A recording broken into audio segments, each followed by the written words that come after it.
Ayolah, Sita pinjami aku uang 10 juta saja. Kartika memohon kepada sahabatnya, hanya Sita sahabat satu-satunya yang mau menolongnya di saat suka maupun duka. Sita menarik napas panjang, lalu mengeluarkan dengan perlahan lalu berkata, "Bukannya tidak mau meminjami, tapi..." Kartika menggelang. "Tolong aku, ini terakhir kali. Keponakanku sangat membutuhkan bantuanmu, Arsita." Kali ini Kartika benar-benar memohon. "Jujur aku tidak ada uang segitu, baru saja aku mengirim uang ke rekening ibuku. Cuma ada 5 juta saja, Tik. Dan, aku butuh makan untuk beberapa hari ke depan." Tika termenung, ia berpikir dari mana lagi ia mencari uang sebanyak itu dalam waktu 2 jam. Bahkan tidak mungkin saudaranya meminjaminya uang. "Tidak masalah, kamu mau meminjamiku berapa?" tanya Kartika. "Hanya 3 juta, yang 2 juta jaga-jaga, jika aku membutuhkan biaya mendesak. Kamu nggak apa-apa kan?" Tentu saja jawaban Sita membuat hati Kartika sedih, dia harus mencari di mana lagi uang 7 juta. "Aku dapat dari mana uang 7 juta, sedangkan keponakanku harus segera operasi?" Kartika menunduk. Sita menatap melas sahabatnya tersebut. "Ada satu cara, jika kamu mau," ucap Sita. Kartika mendongak dan menatap berharap Sita. "Caranya?" Sita menatap dari atas sampai bawah tubuh Kartika, ia tersenyum nakal dan berkata, "Jual saja tubuh kamu, pasti laku keras, kamu cantik dan juga seksi." Sontak kata-kata Sita membuat Kartika sedikit marah, ia mencubit hidung kecil Sita dan berkata, "Nggak mau." Tolaknya. "Tapi itu jalan satu-satunya. Kamu nggak mau uang haram, tapi selalu meminjam uang dariku, kamu tahu sendiri pekerjaanku apa." Sita tersenyum mengejek. Sedangkan Kartika ia mengingit bibir bawahnya, benar juga kata sahabatnya tersebut, ia selalu meminjam uang, bahkan jangan mengembalikannya, jika ingat saja ia mengembalikan, jika tidak ia selalu anggap uang tersebut pemberian Sita. Kartika tersenyum, seolah tak punya dosa. "Tapi, kan, kalau kamu mau, kalau nggak jangan dipaksakan." Sita memotong pembicaraannya, tentu saja tawarannya tak akan pernah Kartika setujui. Wanita itu memilih menjadi butuh cuci di salah satu laundry dibandingkan jual tubuhnya. "Lagi pula kamu sudah tidak perawan, apalagi sestatusmu sudah menjadi janda," kata Sita. "Eis, meskipun aku janda, tapi masih perawan? Gak percaya. Mana mungkin janda masih perawan?" Sita tersenyum mengejek. Ke rumah sakit. Hanya membawa modal 3 juta Kartika berjalan menuju rumah sakit. Bahkan untuk membayar angkot saja, ia tak punya uang sama sekali. Gedung rumah sakit sudah terlihat di depan mata. Ia mempercepat langkahnya, agar cepat sampai.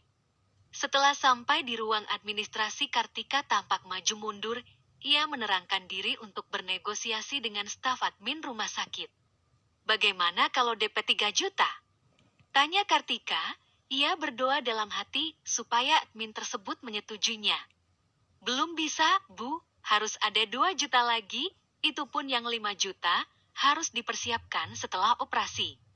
Kartika menelan selava dengan sangat susah, ia tak tahu harus bagaimana lagi. "Tolong, kali ini saja setelah operasi saya janji akan membayar lunas," ucap Kartika memelas. "Ini sudah menjadi prosedur rumah sakit. Bu, maaf jika tidak mampu, kenapa tidak mengurus BPJS saja, itu lebih ringan." Mana mungkin Kartika mempunyai pikiran sampai sejauh itu, dia berharap tidak pernah masuk rumah sakit, tapi takdir berkata lain. Justru keponakan yang ia miliki satu-satunya terpaksa masuk rumah sakit, akibat kanker darah. "Ya sudah, kalau begitu, bukannya membantu sesama akan menambah pahala," cibir Kartika. Sontak wanita yang bekerja sebagai admin tersebut tersenyum dan berkata, "Jika yang sakit 1-2 orang saja pasti indah membantu sesama. Tapi ini lain yang sakit lebih dari 10 orang setiap harinya, Jeti. Semisal membantu terus, kamu akan makan apa? Kami juga bekerja dan gaji dari para pasien." Tak ingin berdebat semakin panjang, Kartika memilih untuk mendatangi keponakannya. Ia hanya memantau lewat cermin, tak berani masuk. Kini bayi berumur 2 tahun tersebut meronta kesakitan. Ditemani oleh tetangga Kartika, ia menitipkan keponakannya. Dengan dalih mencari uang untuk berobat bayi mungil tersebut. Kenapa kamu tidak jual tubuhmu saja? Kan, kamu cantik dan juga seksi. Tiba-tiba kata-kata Sita terbesit di dalam benak Kartika. Wanita itu masih menatap lurus ke arah cermin. Ia menempelkan wajahnya dan melihat keponakannya meronta. Wanita itu mundur beberapa langkah, setelah itu berlari menuju labi rumah sakit. Ia menangis tergugu sambil berjalan. Hanya Rini yang ia miliki keluarganya sudah tidak ada karena kecelakaan. Untung saja masih ada Rini yang hidup dan menemaninya. Hanya suaminya saja yang meninggal, ada juga kakak ipar dan kakak kandungnya. Orang tuanya pun juga ikut pergi meninggalkannya. Aku harus cari uang kemana lagi? Wanita itu berjalan di atas trotoar terik, matahari memanasi tubuhnya, keringat bercucuran. Tapi, tak henti-hentinya ia berdoa agar ada orang dermawan yang membantu keponakannya. Ingin meminta tolong kepada saudara terdekat itu pun mustahil, apalagi uang berjumlah jutaan, ia pinjam dengan nominal kecil pun, tak akan ada yang sudi meminjaminya. Langkah kakinya menuju ke kontrakan Sita. Wanita itu memberanikan diri mendatangi rumah Sita kembali meskipun ia sudah merampok uang Sita 3 juta. Tok! Kartika mengetuk pintu kayu kontrakan Sita. Iya, sebentar. Sita melepaskan tautan bibirnya. Ada tamu laki-laki, ia sedang bercumbu di siang bolong. Gadis itu membenarkan posisi bajunya, setelah itu melengang dan membuka pintu. Kriet! Kartika! Ada apa lagi? Tanya Sita. Kartika mendorong Sita, dan ia masuk ke dalam. Shit! Desis Sita. Sedangkan Kartika, wanita itu melongo menatap laki-laki yang sedang berbaring di sofa ruang tamu, tanpa mengenakan kaos dan celana masih terbuka. Sontak laki-laki tersebut kaget dan menarik resleting, lalu berdiri dan masuk ke dalam kamar Sita. Sari, aku benar-benar nggak tahu kalau ada tamu. Ucap Kartika. Matamu ketinggalan. Atau bagaimana sih? Itu lihat ada mobil di depan, emang kamu nggak tahu? Kartika menyengir kuda.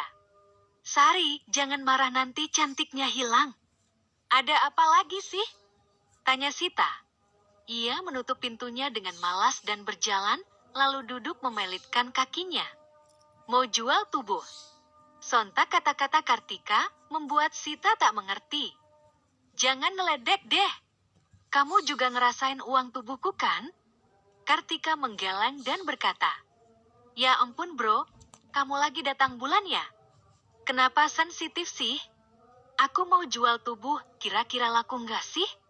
Tanya Kartika. Sontak saja Sita kaget dan menatap ke arah Kartika. Serius?